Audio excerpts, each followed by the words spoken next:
එදිනෙදා ඔබේ මුළු සිරුරටම රැකවරණයක්. සුදේශී කොඹ සබන්.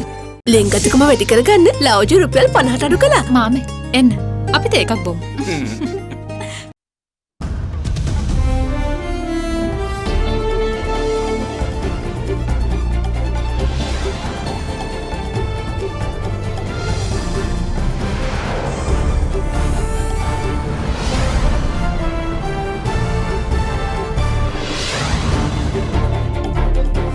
Tonight, readying for the day.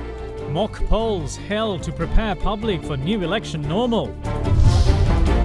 Moving around. Public transport gets back to normal from tomorrow. Hunted down. Police return fire killing main suspect in Soisapura extortion case. Sweeping it under the carpet. Brazil wipes COVID-19 data from government website as its president comes under fire. All that and much more coming up on First at 9, this Sunday the 7th of June 2020. Nava sunlight sakura. Then Dikukal pavathina sakura mal suandin. From AdaDerana, this is AdaDerana First at 9. Live from Studio 24 in Colombo.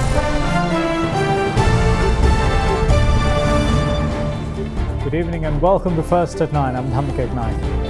Now, a mock polls was conducted in Ambalangada today with the objective of educating the public on how to adapt to the new normal in an election scenario.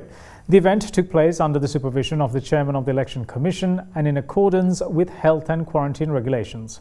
Meanwhile, the commission is scheduled to meet tomorrow in order to arrive at a final decision regarding the date of the parliamentary election.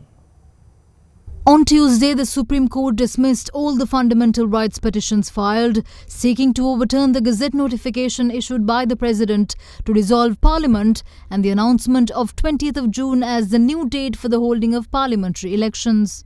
With the verdict being delivered, Chairman of the Election Commission Mahinda Deshapriya said that preparations to hold the polls will be made as soon as possible.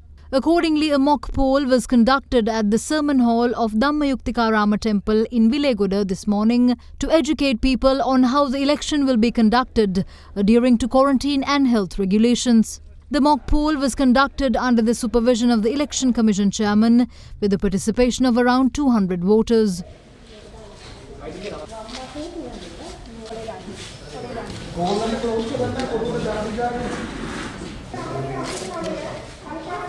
The Ministry of Health recently gave the Election Commission a set of health guidelines which should be adhered to when holding the election. Accordingly, when campaigning, the number of persons present at election gatherings will be limited to 100. It will be mandatory for all attendees to wear face masks. The area PHI should be notified 3 days prior to any election campaign gathering. Handing out leaflets isn't permitted, and the number of people involved in door-to-door canvassing should be limited to 3. Also, voters must wear face masks when voting and they must be facilitated to wash hands prior to voting. Meanwhile, voters also should not rest their hands on the table when fingers are being marked at polling stations. If they find this difficult, they may use their other arm for support. Voters are also advised to use their own pencils or pens in the voting process. What's more, it is also instructed that polling stations are disinfected every hour. Officers on duty at polling stations must also wear face masks and should be clad in a full body protective suit as well as eyewear. කොහොමදත් අධිකරණයට කිව්වනේ සෞඛ්‍ය අංශයෙන් අපට උපදෙස් ලැබුණාන් පස්සේ සති 9යි 11යි අතර අපිට තියාගන්න පුළුවන් කියලා. ඒකෙන් ඉඳන් මේකෙන් ප්‍රමාදයක් වෙනවා කියලා හිතන්න එපා. ඡන්ද ගණන් කරන්න එක ගැනත් නිර්ණායක හදලා තියෙනවා. එකක් තියෙන්නේ ලෝකල් ගවර්න්මන්ට් එක වගේ ඡන්ද පොලේම ගණනවද. දෙවැනි එක 4ට ඉවර කරලා එහෙම නැත්නම් 5ට ඉවර කරලා කච්චේරියට ගෙනල්ලා දැන් ගාල්ලේ නම් ගණන් කරන්නේ සෞත්ලන්ඩ් විද්‍යාලයේද ඊට වඩා වැඩි කරන්න පුළුවන්. අපිට ඕන සංගමිත් එක්ක ගණන් පුළුවන්. කච්චේරියට ටිකක් ගණන් පුළුවන්. නැත්නම් අනුලා විද්‍යාලේ ගාල්. ඒ හුඟක ගණනලා පස්සෙන්ද ගණන්. දැනට තියෙන එක විකල්පයක්. ස්ථිර කරලා නැහැ. මේ විකල්ප ඔක්කොම කමිෂන් සභාවේ තිදෙනා විසින් අනුමත කරන්න ඕනේ. ඡන්ද සංඛ්‍යාව අඩු නම් මනාප ගණන් කිරීමත් කන්ටිනියුවස්ලි අඛණ්ඩව කෙරෙන්න පුළුවන්. නමුත් සමහර දිස්ත්‍රික්කවල ඊට පස්සෙන්ද මනාප ගණන් කරන්න පුළුවන්. අද අපි 10ට පටන් අරගෙන 12ට ඉවර අවසන් කරනකොට ඡන්ද 239ක් පාවිච්චි කළා. අපිට නමුත් බැලුවම දැන් පේනවා අපේ පැය 9 කාලේදී අපිට සාමාන්‍ය තනි පොලිමක ඡන්ද පැයකට ඡන්ද 100ක් වටෙනවනම් ඡන්ද 900ක් 1000ක් වගේ ප්‍රමාණයක් ගන්න පුළුවන් කියලා එක විදියටම ෆ්ලෝ එක. ඡන්දදායකයන්ගේ පැමිණීම තිබුණොත් එනකොටම හැඳුනුම්පත පෙන්වන්න. ඔබේ අතේ තියෙන නිල ඡන්ද දැන්වීම පත්‍රිකාව පෙන්වන්න. ඒක බලන එකන අතට ගන්නෙ නෑ. ඔව් දැන් පෙරලා රූපය පෙන්වන්න. මූණු ආවරණය පහත් කරන්න. ඉස්සර වගේ එක පෑනින් ගන්නෙ නෑ. අපි නොයෙකුත් දේවල් කතා කරා කොටන් බට් එකෙන් දානවාද පොලියෝ ඩ්‍රොප් එක දෙනවා වගේ ඩ්‍රොප් එකක් දානවාද ටූත් පික් එකකින් ගන්නවාද. නමුත් අවසානයේදී මාත් රසික පීරිස් මහත්තයාත් හිතුවා හොඳම දේ තමයි ඉටි ආලේප කරපු කිනි කූරු තලලා අරගෙන ඒකෙන් ආලේප කරන එක. අද ඒක තමයි ප්‍රැක්ටිස් කරේ. ඔබ නිල් පාට හෝ කළු පාට බෝල් පොයින්ට් එකක් අරන් එන්න. මහා රැස්වීම මෙගා රැස්වීම තියන්න එපා. කුඩා රැස්වීම කොට්ටාස මට්ටමින් කුඩා පොකට් මීටින් තියලා දැනුවත් කිරීම කරන්න පුළුවන්. හෙට සාකච්ඡා කරලා අපි බොහෝ දුරට මම පෞද්ගලික විශ්වාස කරනවා අපට දිනයක් නියම කර ගැනීමට පරිම හැකියාව තිබේ කියලා. මට එකම දෙයක් කියන්න පුළුවන්. ජුනි මාසයේ තුල ඡන්ද විමසීම පැවැත්වෙන්නේ නැත. Meanwhile, the Election Commission is set to meet tomorrow and finalize the date of the election. If the Commission decides on a date for the general election, the Gazette notification with the date, names of the candidates and the preferential numbers will be issued at midnight tomorrow. In another Election Commission-related development, its chairman Desha Priya also responded to a question raised on the remarks made by fellow Commission member Professor Ratnajeevan Hool in a recent media interview.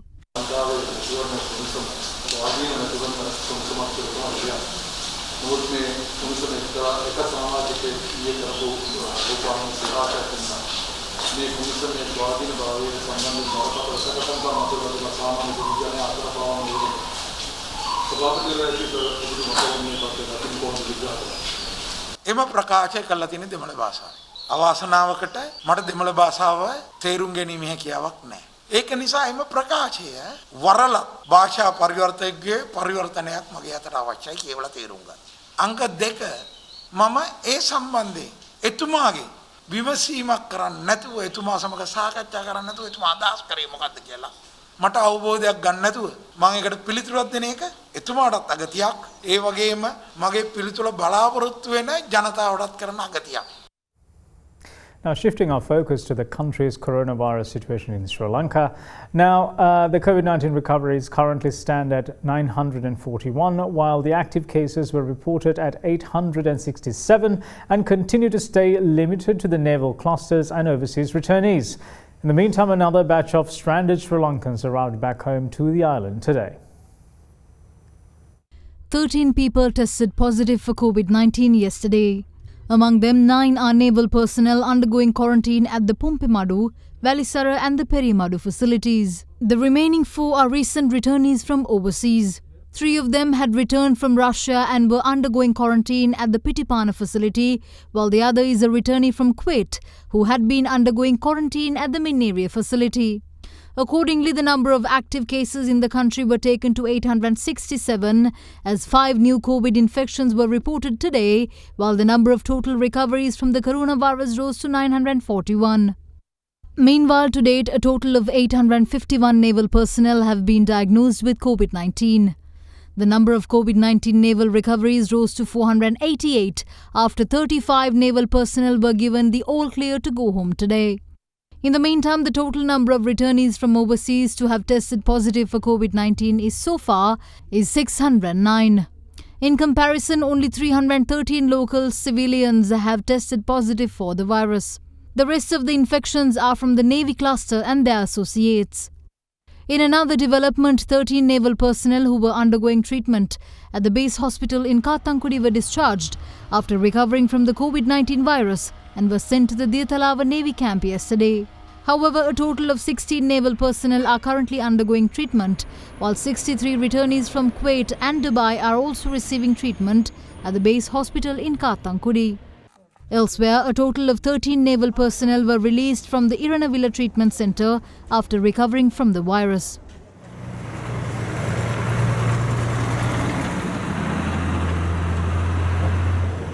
Meanwhile, a Sri Lankan Airlines flight carrying 278 Sri Lankans arrived at the Bandaranaike International Airport from England this morning.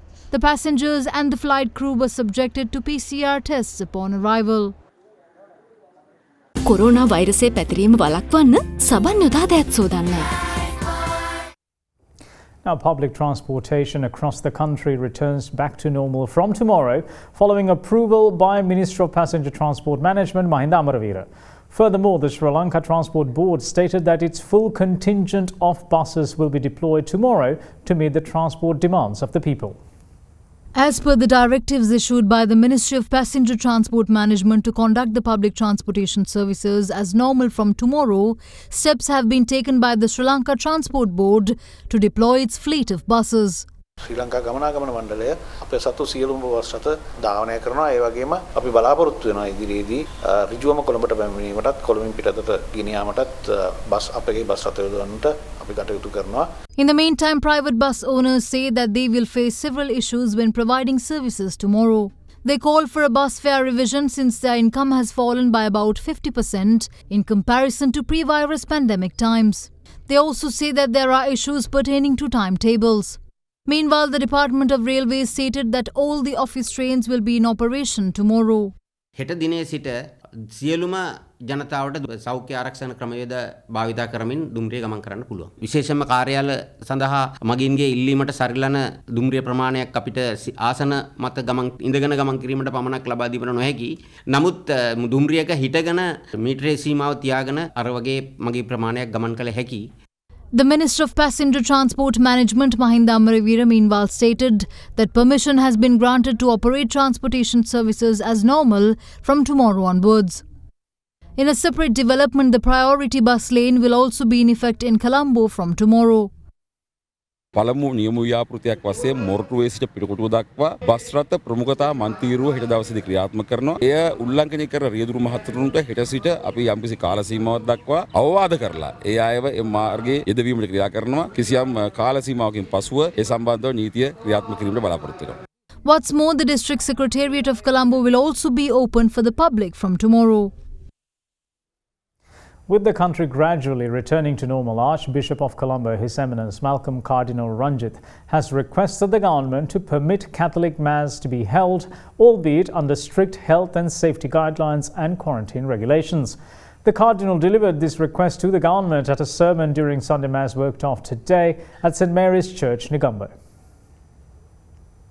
Corona වසංගතය පැතිරෙන බව දැනගත් වහාම කතෝලික දේවස්ථානවල දිව්‍ය පූජා නතර කර දෙව්මැදුරු වසා දමා එම නිරෝධායන වැඩපිළිවෙලට උපරිම සහාය දැක්වීමට කටයුතු කළ අපට රජයෙන් විශේෂ ඉල්ලීමක් මේ අවස්ථාවේ කරන්නට තිබෙනවා. අපට විශේෂත්වයක් දක්වන්න කියා කියනවා නොවේයි. අප ඉල්ලන්නේ අනෙක් කටයුතු දැන් යථා තත්වයට හැරමින් පවතින කාලයක කලක් තිස්සේ ඉමහත් ආශාවෙන් දේවස්ථානවලට යාඥා කිරීම සඳහා සහ දිව්‍ය පූජාව පැවැත්වීම සඳහා පැමිණෙන්නට බලා සිටින අප ජනතාවට කිසියම් නිශ්චිත කොන්දේසි යටතේ හෝ සීමා සහිත පිරිසක් සමග රැස් වී නිරෝධායන නීති රීතිවලට අනුව දිව්‍ය පූජා පැවැත්වීමට අවසර ලබා දෙන ලෙසයි. ඒ නිසා අපි රජයෙන් සහ සෞඛ්‍ය අංශවලින් ආරක්ෂක අංශවලිනුත් ඉල්ලා සිටිනවා අපටත් අනෙක් ආගමික කණ්ඩායම් වලටත් මේ සඳහා කිසියම් අවසරයක් ලබා දෙන ලෙස. අප දැනටමත් මේ ගැන ඉල්ලීමක් රජය වෙත යොමු කර තිබෙනවා. එම ඉල්ලීම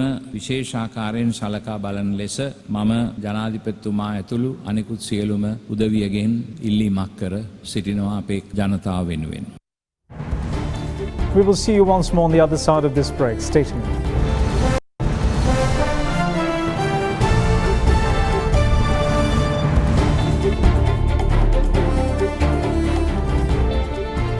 Welcome back. You're watching First at 9.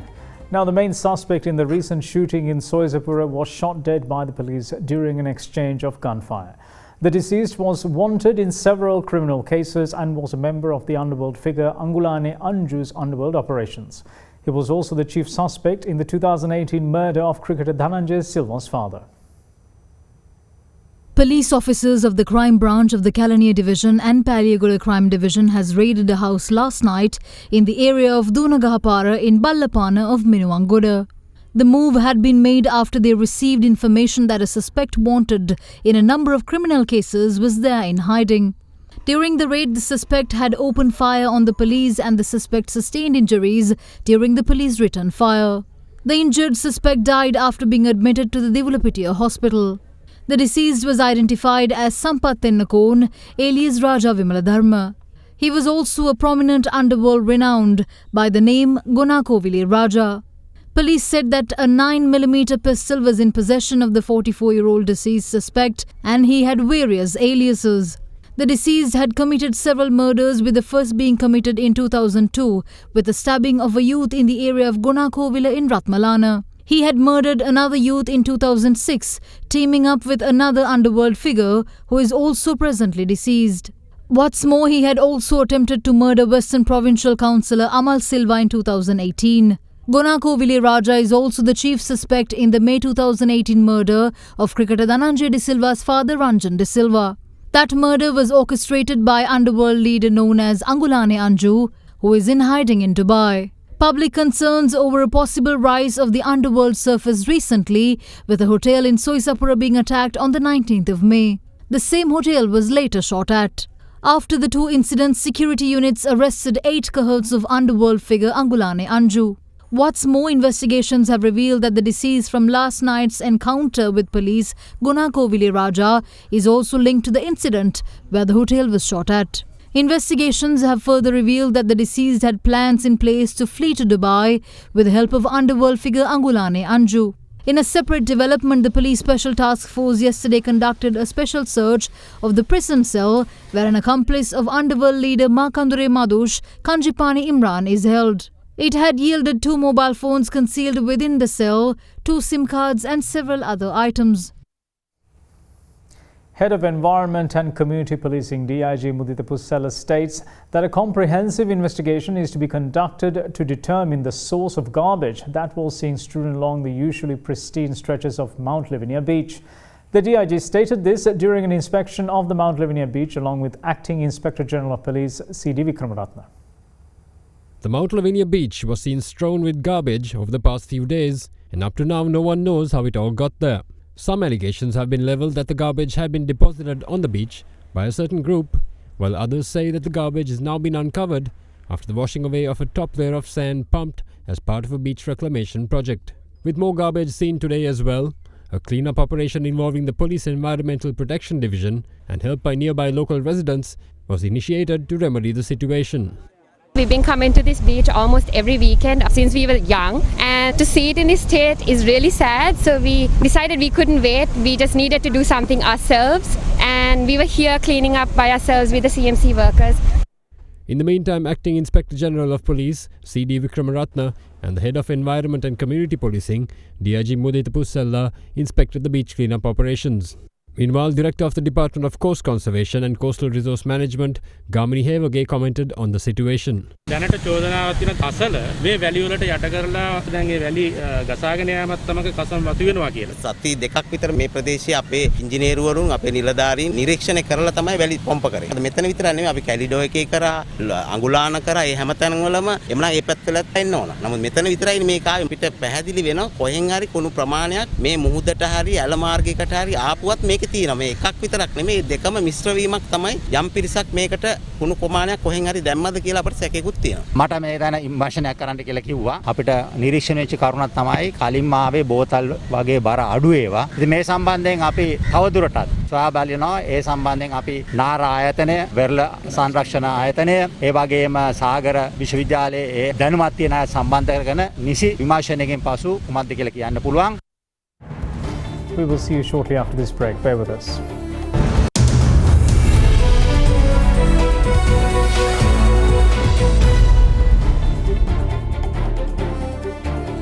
Welcome back. This is First at 9. Now, Gulf carriers Emirates and Etihad Airways are extending the period of reduced pay for their staff until September as they try to preserve cash during the global coronavirus pandemic. The aviation industry has been among the worst hit by the outbreak, which has dented travel demand and forced major airlines to lay off staff and seek government bailouts. State airlines Emirates and Etihad have operated limited, mostly outbound services from the United Arab Emirates since ongoing passenger flights in March. They are due to restart some connecting flights this month after the UAE last week lifted a suspension on services where passengers stop off in the country to change planes or for refueling. Dubai's Emirates told employees yesterday that it would extend a 3-month wage cut due to end this month until the 30th of September.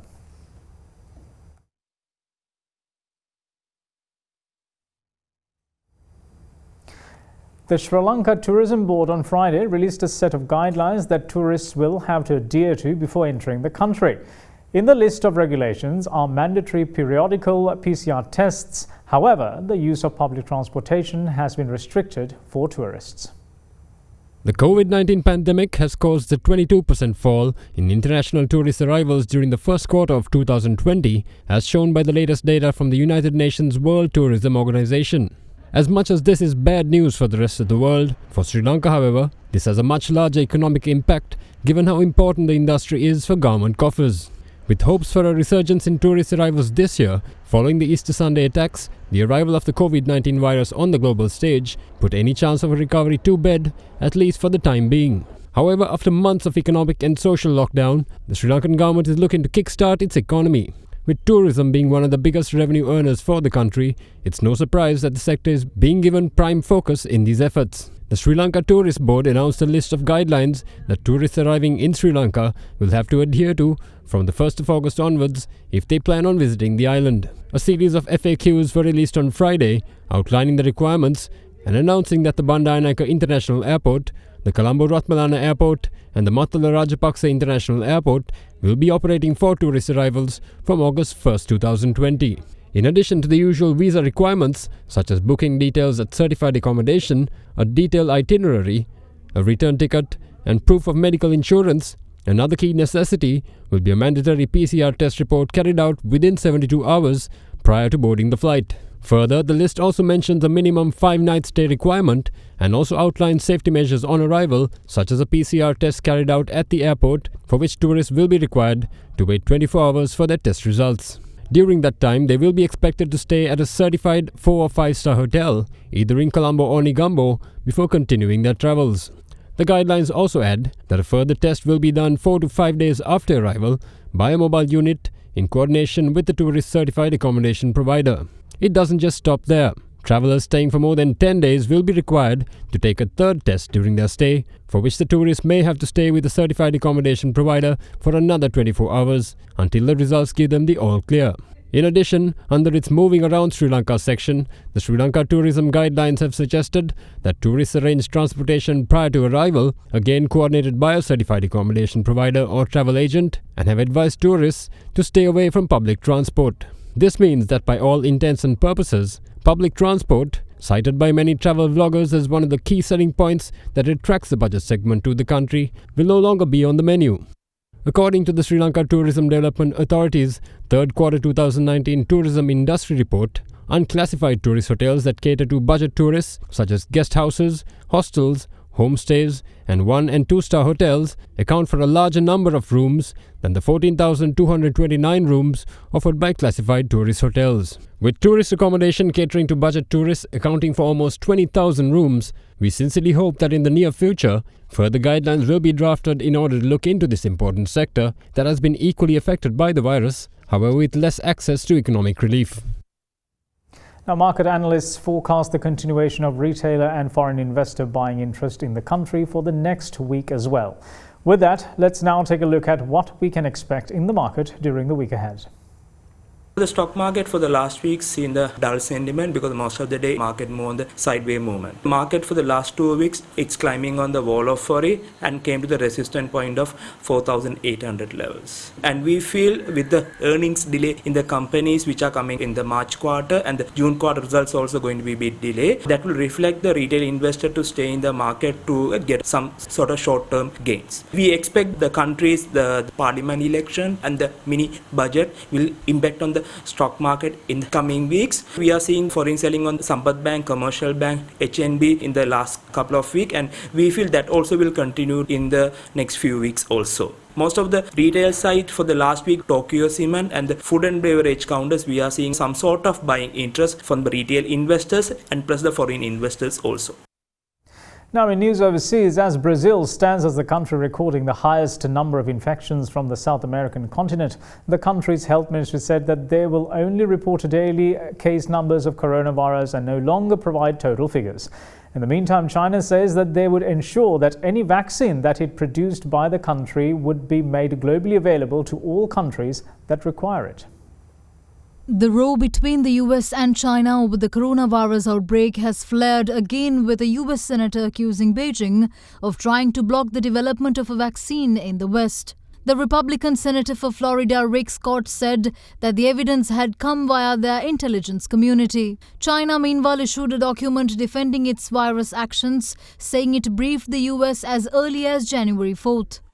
In the meantime, Brazil has removed months of data on COVID-19 from a government website amid criticism of President Jair Bolsonaro's handling of the outbreak. The health ministry said it would now only be reporting cases and deaths in the past 24 hours, no longer giving a total figure as most countries do. Bolsonaro said the cumulative data did not reflect the current picture. Brazil has the world's second highest number of cases, and the country stands with fatalities over 35,000. Meanwhile, in Europe, the British government has announced that they will allow places of worship to reopen on June 15th, but only for private prayer. Weddings and other services will not be permitted under the latest easing of the coronavirus lockdown. People are expected to adhere to physical distancing rules. In Asia, Chinese officials promised to make any Chinese vaccine as global public goods once available. The Minister of Science and Technology said China is involved in international cooperation on vaccine development and clinical trials. In medical developments, according to international media, Shanghai Junshi Biosciences has started an early-stage study to test its potential antibody treatment against coronavirus in healthy people. The experimental drug J016 is expected to begin human study in the United States in the second quarter of this year through collaboration with Eli Lilly & Co., with which Junshi announced a partnership last month. Meanwhile, South Korea continues to experience issues in controlling COVID-19 infections, as the country has reported 57 infections for a second consecutive day. Authorities are struggling to suppress the spike in new infections in Seoul. Now in sports, former two-weight UFC champion Conor McGregor has announced his retirement from fighting at the age of 31. It is, however, his third time of retirement in 4 years. Ireland's former UFC champion has a record of 22 wins and 4 defeats.